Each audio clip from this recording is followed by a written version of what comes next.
હીરાના કારખાનાઓમાં 17 ઓક્ટોબરથી દિવાળી વેકેશન જાહેર કરાયું છે।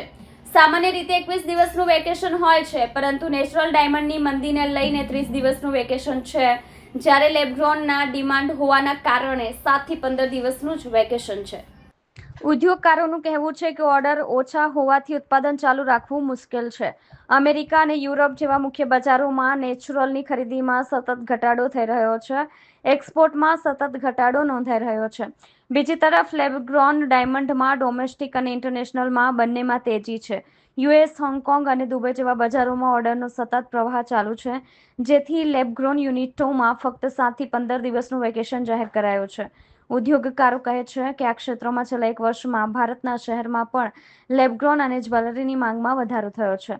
લેબગ્રોન ડાયમંડ ઉદ્યોગ માટે નવી આશા બની શકે છે।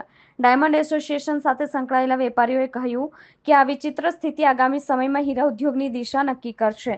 નેચરલ ડાયમંડમાં મંદી યથાવત રહે તો વધુ લાંબા ગાળે ઉદ્યોગમાં રોજગારી અને એક્સપોર્ટ બંને પર અસર થઈ શકે છે, જ્યારે લેબગ્રોન ડાયમંડ સુરતના ઉદ્યોગ માટે નવી આશા બની શકે છે।